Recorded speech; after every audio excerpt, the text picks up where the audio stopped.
I guided my car into the parking lot of the Brookhaven Heritage Club, each carefully laid cobblestone feeling like it passed silent judgment on my presence. Ahead, the grand Georgian-style structure stood in commanding silence, its towering white columns gleaming beneath the Charleston sun, surrounded by gardens so perfectly trimmed they might have been painted into place. The building wasn't just a club, it was a shrine to old Charleston money, guarded by the ghosts of older Charleston traditions. A tightening sensation coiled in my stomach as I smoothed the front of my light gray jeans. Yes, they were designer, but jeans nonetheless. I'd chosen them with precision, pairing them with a navy blazer that was both tailored and timeless, and polished Italian loafers that whispered refinement. I had dressed with intention, knowing exactly what waited for me on that sunlit terrace.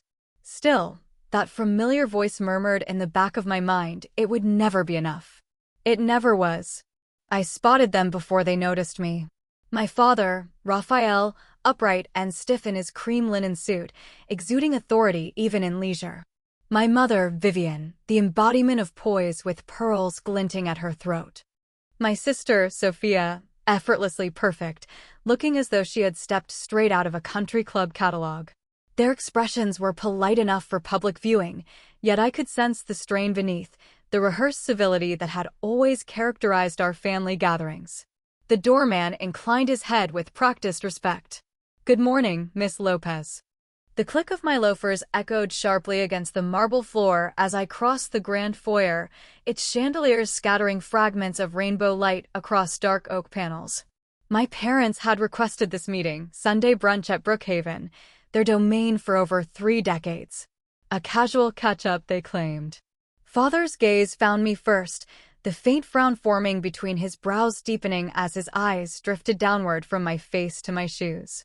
Mother's lips pressed together in that delicate expression that usually preceded disapproval, and Sophia's knowing smirk hinted that she already anticipated the scene about to unfold. "Ainsley," Father said when I reached the terrace, his voice cutting across the quiet clinking of silverware. "Did you forget this is a respectable establishment?" I stopped mid-step. Around us, the terrace grew still, a chorus of curious glances turned our way.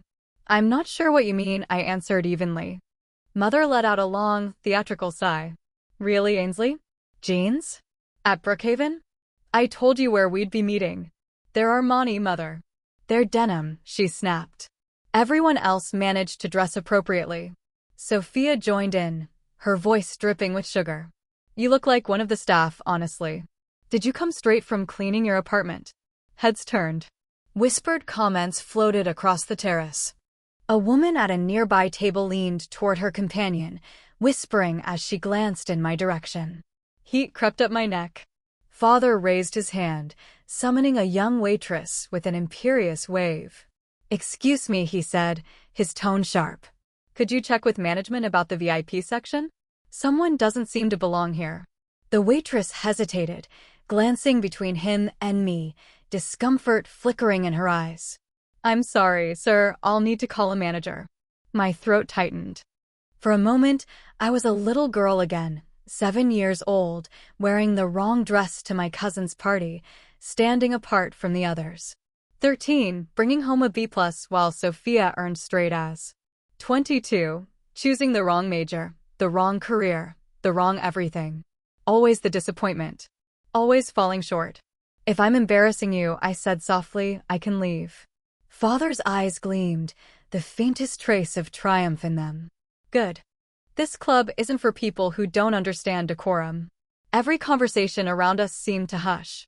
The magnificent room, with its arched ceilings and panoramic windows overlooking Charleston Harbor, felt like a stage, and I the unwilling performer. I turned toward the exit, my shoulders heavy with shame, when a gentle hand caught my elbow. "Miss Lopez," came a calm voice. I turned to see a woman in a Brookhaven uniform, her name tag reading Mrs. Whitaker. Recognition struck instantly. The hostess whose husband had needed costly medication last winter, the one I'd quietly arranged to help, without ever speaking of it again. She leaned close, her voice low but steady. "You helped me pay for my husband's medicine when insurance wouldn't cover it. You never made it public, you just did what was right." Her gray eyes met mine, kind but resolute. Don't let them shame you. Some of us see everything that happens here. Something deep within me shifted, like tectonic plates grinding into alignment. I straightened slowly, spine unfolding inch by inch. Thank you, Mrs. Whitaker, I whispered. She gave a single nod before stepping back.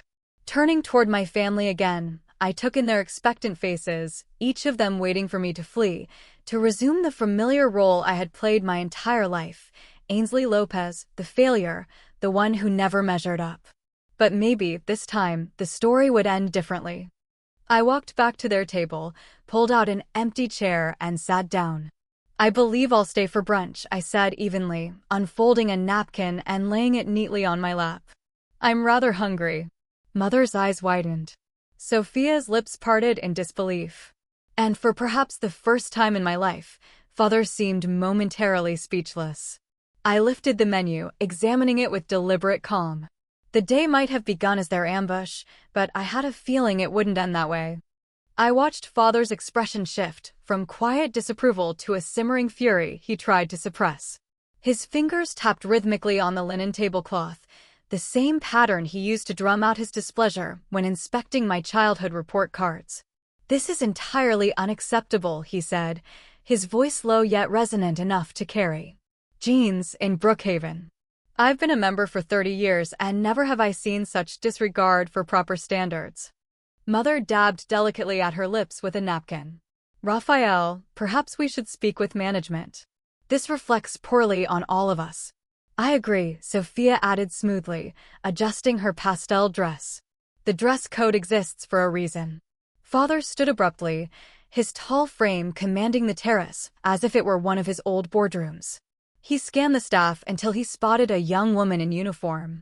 Raising his hand, he called out, "Excuse me, we need to speak with management right away." The floor manager approached, a woman named Tessa Rowan, mid-40s, efficient and composed. I recognized her from company personnel files. She was known for her professionalism and discretion. "Good morning, sir," she said evenly. "How may I assist you?" Father gestured in my direction without meeting my eyes. "This young woman shouldn't be here. Call the owner immediately," my father commands, his tone sharp enough to slice through the air. Sophia folds her arms, lips curving into a satisfied smirk. "Someone's about to be escorted out," she murmurs, already savoring the scene she expects to unfold.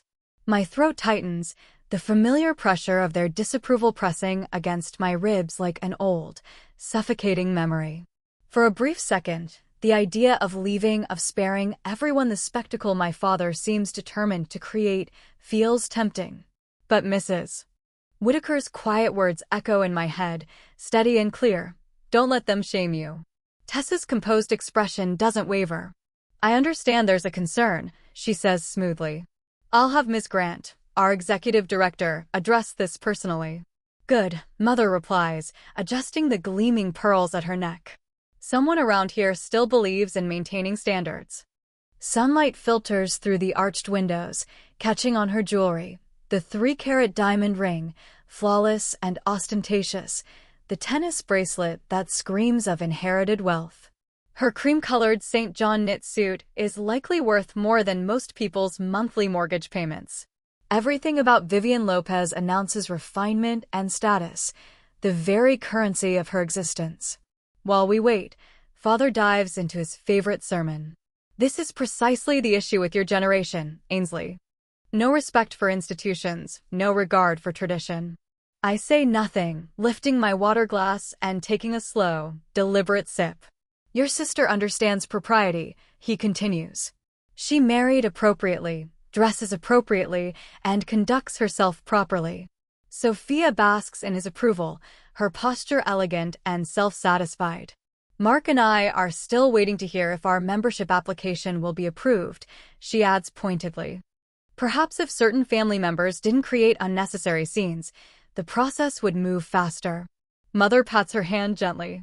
"The committee will surely recognize your suitability, darling." Each word lands like a carefully placed thorn. It's the same choreography we've always performed: Raphael, the commanding patriarch obsessed with appearances; Vivian, the social climber devoted to perception over affection; Sophia, the golden child who married a corporate attorney and never once strayed from the script. And then there's me, the one who never met their expectations, the family's cautionary tale. Movement catches my attention. Elise Grant, Brookhaven's executive director, strides toward our table. Her burgundy suit radiates understated authority, each step measured and precise. Behind her trails her assistant, Claire Benton, balancing a leather portfolio against one arm. From the service station, Mrs. Whitaker watches discreetly, her calm gaze grounding me. "Good morning," Elise greets, her voice even. "I'm Elise Grant, executive director of Brookhaven. I understand there's been some concern." "The owner should be informed," Father says, his chin lifting. "Let's see what they think about enforcing the dress code." Elise's expression remains perfectly neutral. "I've already spoken with the owner." "And?" Father demands. A quiet pause follows. Then Elise turns her gaze toward me, steady, professional, but carrying something that looks remarkably like respect. "Miss Lopez is the legal owner of Brookhaven." For a heartbeat, the world stills. The clink of silverware falls silent. Mother's fork slips from her hand, striking fine china with a sharp ring. Sophia's mouth falls open, forming a perfect circle of disbelief. Father freezes mid-motion, his fingers curling into his palm. I meet Elise's eyes and nod slightly. "Perhaps we should continue this discussion in your office, Elise." "Of course, Miss Lopez." "This is preposterous," Father sputters, his face reddening. "What sort of joke is this?" "It isn't a joke, Father," I reply, rising to my feet and smoothing my blazer. Mother's voice drops to a frantic whisper. "You can't possibly own Brookhaven," she hisses, glancing around as if the walls might be listening. "Follow me, please," Elise says, gesturing toward the corridor. As I pass, Sophia's hand clamps onto my arm. "What are you doing? You'll humiliate all of us." "No," I answer quietly, slipping free of her grasp. "That was your specialty today." We move through the long hallway, our footsteps echoing against polished floors. The portraits of founding members, Charleston's aristocracy immortalized in oil and gilt, seem to watch our procession with painted disapproval. Elise's office is a reflection of her: orderly, elegant, functional. Claire has already arranged several files across the conference table, each folder meticulously labeled. "Please," Elise says, motioning to the seats. Father refuses to sit. I demand an explanation. Claire opens the portfolio, revealing pages of contracts and financial records. "The documentation is quite clear, sir," she says evenly. Brookhaven Heritage Club was purchased 9 months ago for $16.4 million after the previous board's financial mismanagement. Elise continues, "The acquiring entity was Lopez Leisure Holdings LLC, with Miss Ainsley Lopez serving as managing partner. $6.7 million in capital improvements are currently underway." Sophia shakes her head, disbelief hardening into anger. "That's impossible. You can barely manage your own life. How could you possibly?" "You just attempted to remove the owner from her own property," I interrupt, my tone calm but firm. "You might want to keep that in mind before you continue." Father finally collapses into a chair, his complexion pale. Mother stares at the papers as though sheer will might rewrite them. Sophia's glare burns with betrayal. For 31 years, they have defined me through their narrow expectations, the quiet, unremarkable daughter who would never amount to anything. Yet here, now, seated across from them with their judgment stripped of power, something new unfurls inside me. Freedom. Father's anger resurfaces in waves, his face flushed as he glares at the paperwork. The veins at his neck bulge against his collar. "This must be a mistake," he growls, slamming his palm on the desk. "No one purchases Brookhaven without the entire city knowing. I'll have my attorney investigate every document." I remain composed, hands folded neatly in my lap. The old knot of anxiety in my stomach has solidified into something unyielding resolve. "There's no mistake, Father," I say evenly. "The sale was discreet at the former owner's request, a condition I honored." Mother leans forward, pearls swinging. Darling, you can't possibly run a place like this. Brookhaven is a Charleston institution. The responsibility, the expectations, which I've successfully managed for 9 months without anyone realizing, I reply, meeting her gaze squarely. Including you. Sophia paces the office like a predator denied its prey. You did this to humiliate us, didn't you? You knew we'd been members for 30 years, and you bought it just to prove a point. I bought a distressed property as a business investment, I answer steadily. The fact that it happened to be Brookhaven is purely coincidental. Father's eyes narrow into thin, cutting slits. How did you even afford this place? $16 million. His tone drips with accusation, as though the only explanation could be theft or deceit. My tech startup sold last year, I answer evenly. I've been diversifying my investments since then. The words hang between us like smoke, curling into the silence that stretches across decades. I never told them about the sale, never mentioned the long nights, the risk, or the success that followed. They never asked. They never cared to know anything about the life I built beyond their narrow expectations. I turn toward Elise, who stands poised near the door, professional calm radiating from her every movement. What does the club's rulebook say about member conduct? Without missing a beat, she steps forward. Article 7.2 outlines behavior that damages the club's reputation, she recites. It covers public disturbances, actions that embarrass other members, or conduct that reflects poorly on Brookhaven's standards. And what's the procedure? I ask. Such incidents are documented with witness statements. A temporary suspension may be issued immediately, followed by a review by the Compliance and Discipline Committee within 14 days. The committee then decides whether to lift, extend, or revoke membership privileges. Let's follow that procedure exactly as written, I say. Claire nods and begins typing swiftly on her tablet before slipping quietly out of the room. Father's laugh breaks the tension, a harsh, brittle sound. This is ridiculous. We're founding members. You're members who violated club policy, I correct him calmly. Status doesn't make anyone exempt. I rise slowly, feeling a steady strength take hold where fear used to live. For 31 years, I have tiptoed through the minefield of their expectations, terrified of triggering their disappointment. But something inside me has shifted. It's more than owning Brookhaven, it's owning myself. For 31 years, I begin, voice low but unwavering, I've allowed you to treat me as less than. Less than Sophia. Less than your standards. Less than deserving of respect.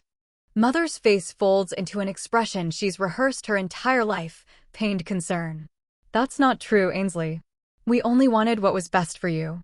Today you tried to have me thrown out of my own property, I interrupt, the first time I've ever dared to cut her off. Not because I broke a rule, but because I didn't meet your aesthetic. Father pushes up from his chair, towering over the desk like a judge delivering a sentence. Watch your tone, young lady. I will not be spoken to. That ends today, I say, my words firm enough to stop him cold. Your membership privileges are suspended, effective immediately. His face reddens, fury blooming under his skin. You can't do this. I can, I reply. And I am. I press the intercom button. Elise, could you come in, please? She enters within seconds, followed by Claire, who now carries a folder of printed documents. Behind them, Mrs. Whitaker appears at the doorway, her calm presence grounding me once again. Mrs. Whitaker, I say, would you be willing to provide a witness statement regarding what you observed on the terrace? Of course, Ms. Lopez, she replies firmly. I witnessed Mr. and Mrs. Lopez publicly humiliating their daughter and attempting to have her removed from the premises. Ms. Renner participated as well. She nods slightly toward Sophia. The doors open again, and 2 security officers step inside. They stand quietly, waiting for instruction.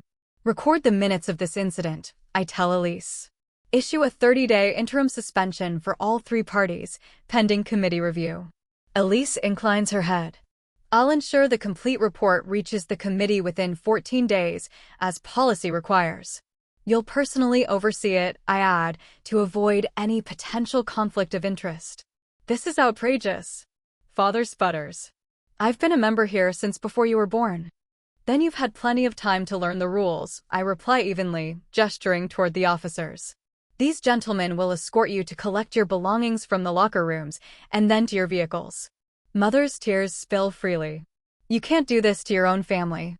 I'm not doing anything to you, I say quietly. I'm enforcing the same standards you've expected everyone else to follow. Claire distributes formal notices of suspension to each of them. Sophia crumples hers in her fist. You're making a terrible mistake, she hisses. No, I answer softly, shaking my head. For once, I'm not. The officers step forward, polite but unyielding. If you'll come with us, please. For a moment, I think Father might refuse. But then he buttons his jacket with trembling fingers and turns toward the door. As they reach the threshold, I speak one final time, my voice calm but carrying through the room. No one deserves to be treated with contempt because they aren't wearing designer clothes or because they don't fit someone else's version of belonging. That rule applies to everyone who enters Brookhaven, whether they're a member or a staff worker. When the door closes behind them, the office falls silent except for the gentle ticking of an antique clock. Through the window, I watch as my parents and sister make their way across the parking lot, Mother clinging to Father's arm, Sophia storming ahead. 31 years of judgment, criticism, and conditional love shrink into 3 retreating silhouettes. Mrs. Whitaker returns quietly, carrying a cup of coffee. She places it before me with a faint smile. Well done, Miss Lopez. I wrap my hands around the warm porcelain. Thank you, I murmur. She gestures toward the door. And thank you for what you did for my husband last winter. You never asked for recognition, never wanted anything in return. I shrug lightly. It was the right thing to do. She nods, understanding in her eyes. Some kindnesses don't need witnesses or applause. When she leaves, her words linger. My family never understood that. And the truth lands with sudden, stunning clarity.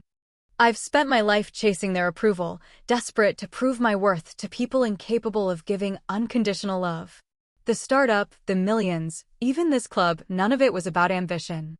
It was about trying to earn affection that should have been freely given. But I see it now. I never needed their permission. I never needed their validation. And I certainly never needed their version of love, carved from conditions and sharpened by pride. I take a slow sip of coffee, warmth radiating through my chest as I glance out the window. Their car pulls away from Brookhaven, leaving behind 3 empty parking spaces, small, quiet symbols of something finally over. For the first time that morning, I inhale deeply and exhale without restraint. 2 days later, my phone vibrates for the 11th time that night. I leave it face down on the nightstand, the blue notification light flashing like a faint, impatient pulse in the dark. The digital clock glows 11:42 p.m. Sophia's name lights up the screen again. I already know what her messages say. The same tired warnings, wrapped in increasingly frantic tones. Curiosity wins. I swiped the screen and read the latest. You can't do this. Think about what people will say. People. Always people. The invisible tribunal of Charleston society that has judged every inch of my existence. I scroll through the growing list of attempts at contact. 3 missed calls from Mother, 2 from Father, 7 texts from Sophia, and 1 email from Father with legal notice in the subject line. Mother's voicemail plays next, her voice trembling with familiar dramatics. Your father's blood pressure is through the roof. Is this what you wanted? To put him in the hospital? Call me back immediately. For a moment, that old reflex stirs, the ache in my stomach, the automatic fear of their disappointment. It's a reflex trained over 3 decades of conditioned obedience. Then, with deliberate calm, I press the power button. The screen fades to black. The room becomes perfectly still. For the first time in years, I sleep without interruption. Morning sunlight floods my bedroom when my attorney, Julia Navarro, arrives at my downtown apartment. Her charcoal gray suit and composed posture carry the same quiet strength as the stack of documents she sets on my counter. Coffee? I ask, already reaching for a second cup. Black, she says. Thank you. She flips open her portfolio. I've reviewed everything. Your actions are fully compliant with both the Brookhaven bylaws and South Carolina law. I let out a breath I hadn't realized I was holding. They have no standing to sue, she continues, sliding a paper toward me. The suspension followed correct procedure. The Compliance and Discipline Committee will finalize the decision independently. My father has influential friends, I reply quietly, the weight of experience behind the words. Julia's expression doesn't change. Influence doesn't overrule bylaws or surveillance footage. My advice: document everything, but say nothing publicly. I nod, stirring my coffee. Archive it all.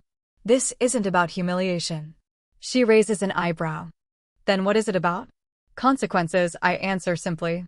Something my family has managed to avoid their entire lives. That afternoon, Elise calls without preamble. Your father's been busy. He's contacted 3 board members directly. And? Apparently, most of them don't even know him. 2 asked why a suspended member was discussing an active disciplinary case. A small smile tugs at my lips.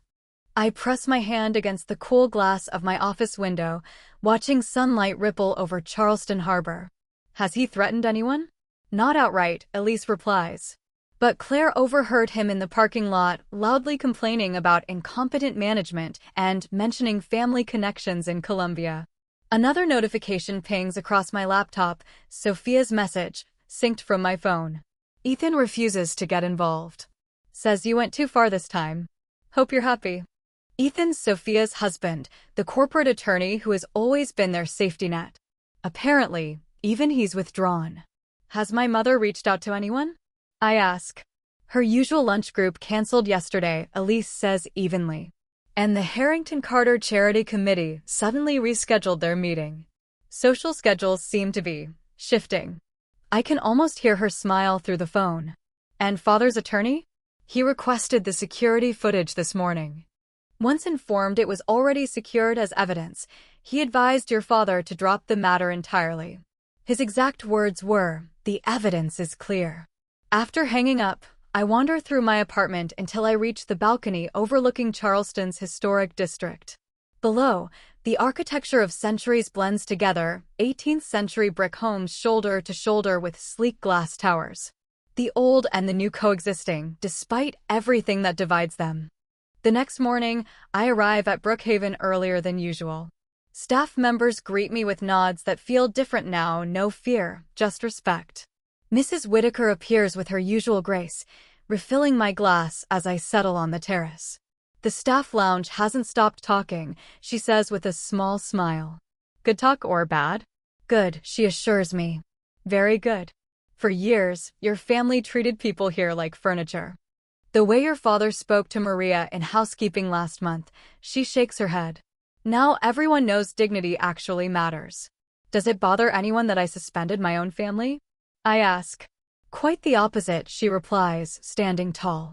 It proved no one is above the rules, not even the owner's relatives. People respect that. Throughout breakfast, several members approach my table, people who had never acknowledged me before. One elderly gentleman takes my hand and says softly, about time someone remembered what this place was meant to be: community, not cruelty. 2 weeks later, the Compliance and Discipline Committee completes its investigation with quiet precision.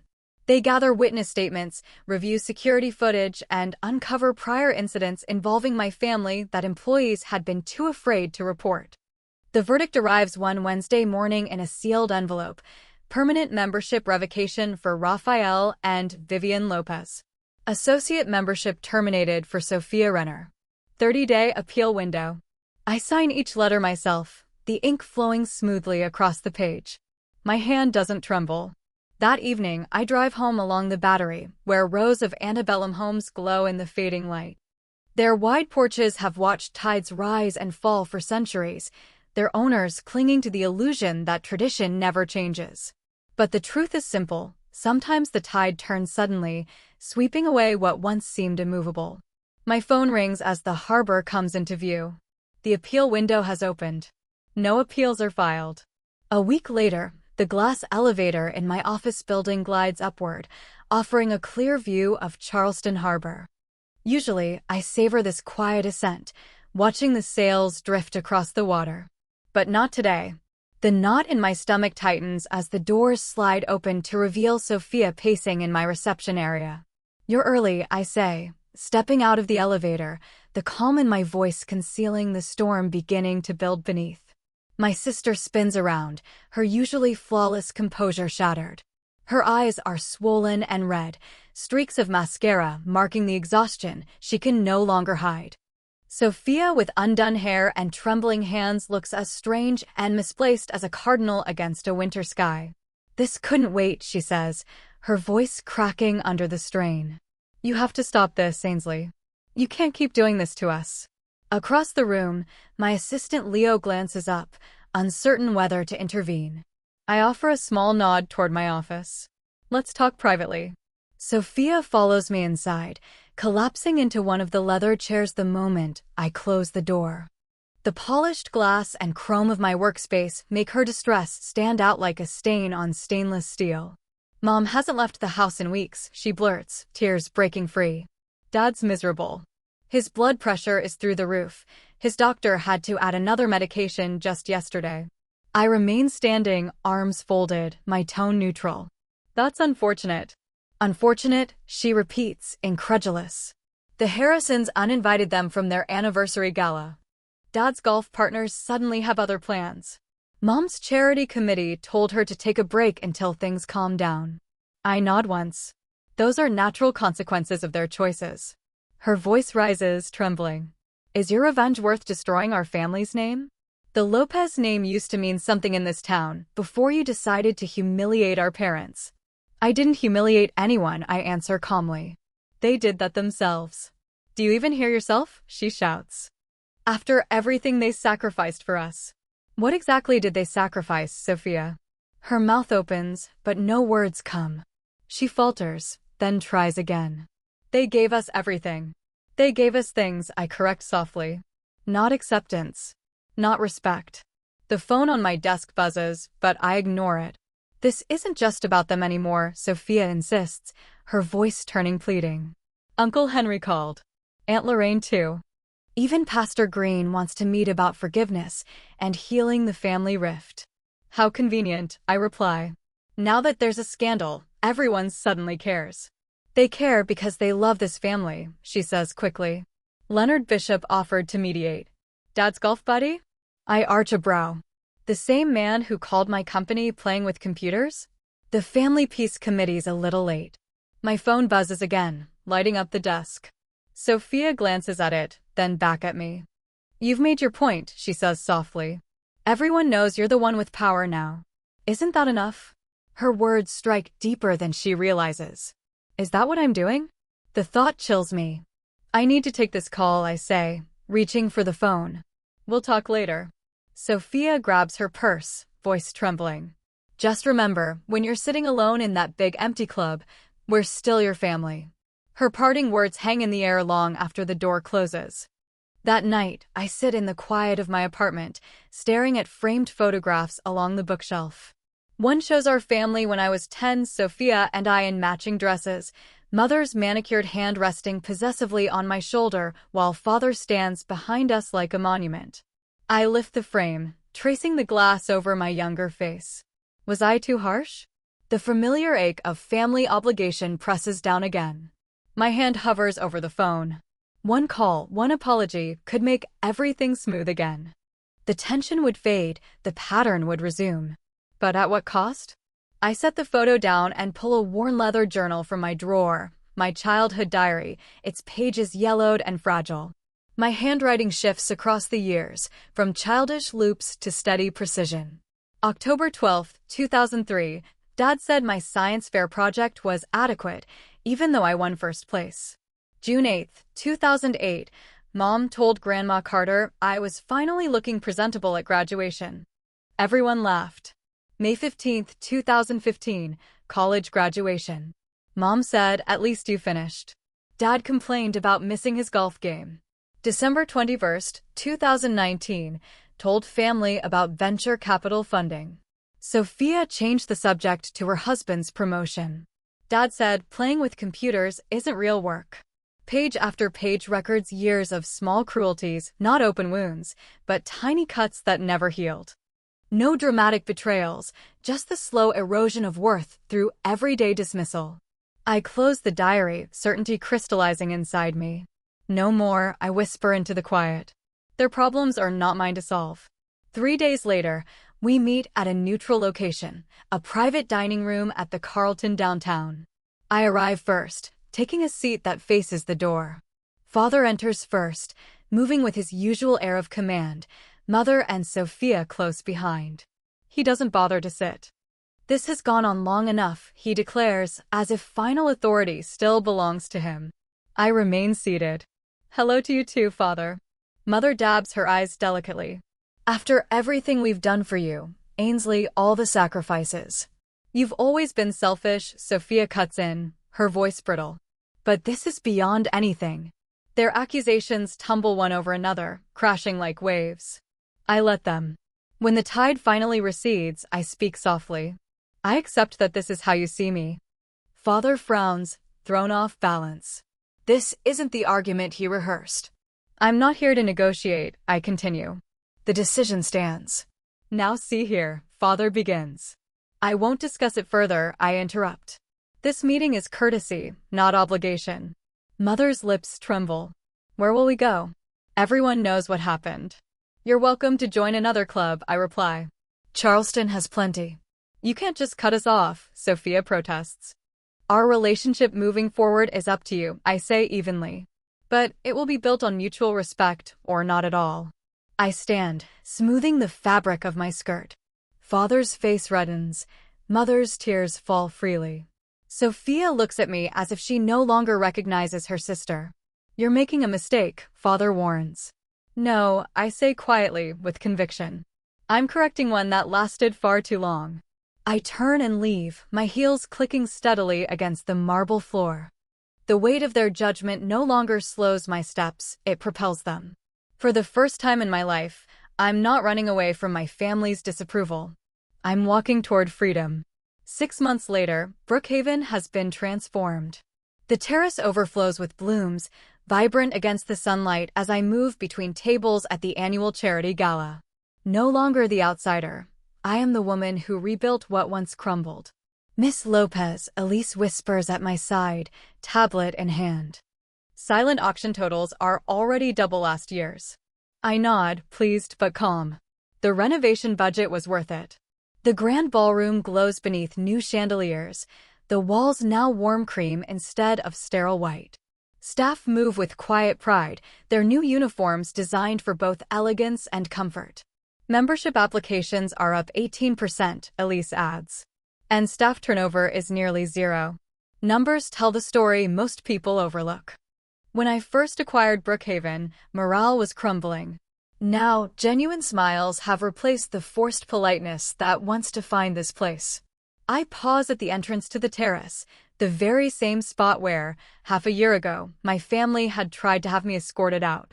The memory flickers briefly, a ghost of humiliation that no longer holds power.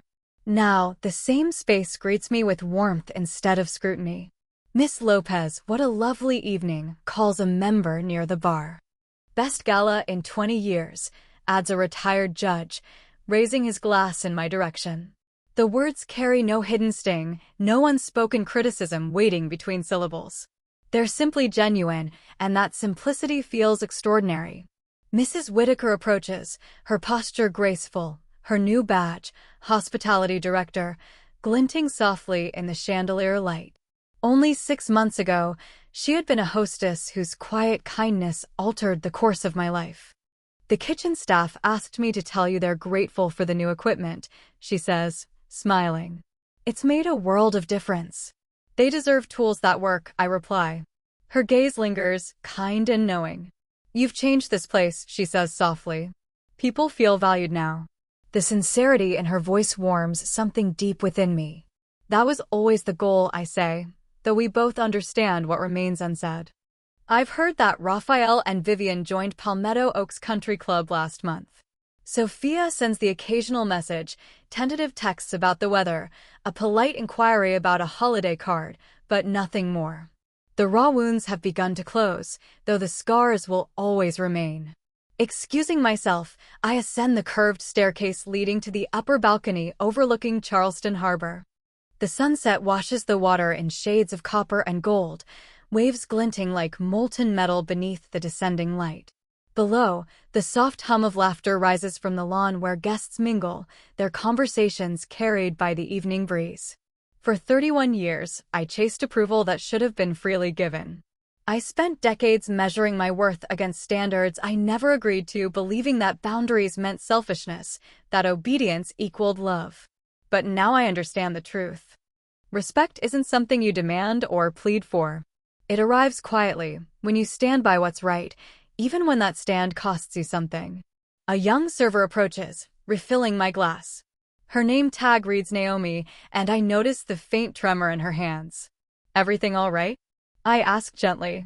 She hesitates, then speaks. "May I ask you something, Miss Lopez?" I nod toward the empty chair beside me. "Of course." She sits tentatively, twisting the hem of her apron. "My family says I'm wasting my life going to college. They want me to stay home and help with my younger brothers and sisters."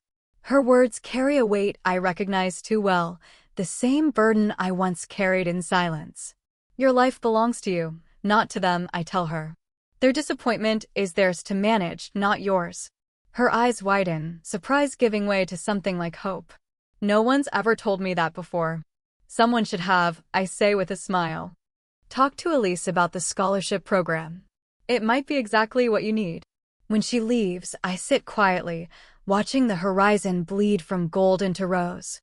Peace settles around me like a well-worn shawl, soft and steady. Mrs. Whitaker joins me briefly, her gaze following mine toward the harbor. "Justice finally came back around," she murmurs. "Justice never left," I reply. "People just forgot what it looks like." She nods, then returns to her duties. I remain where I am, the glass cool in my hand, breathing in the salt thick air. The sun continues its descent, streaking the clouds with violet and pale pink. A different woman stands here now, one who no longer seeks permission to exist, who finally understands her value isn't tethered to anyone else's expectations. The light fades slowly over the harbor. But I don't.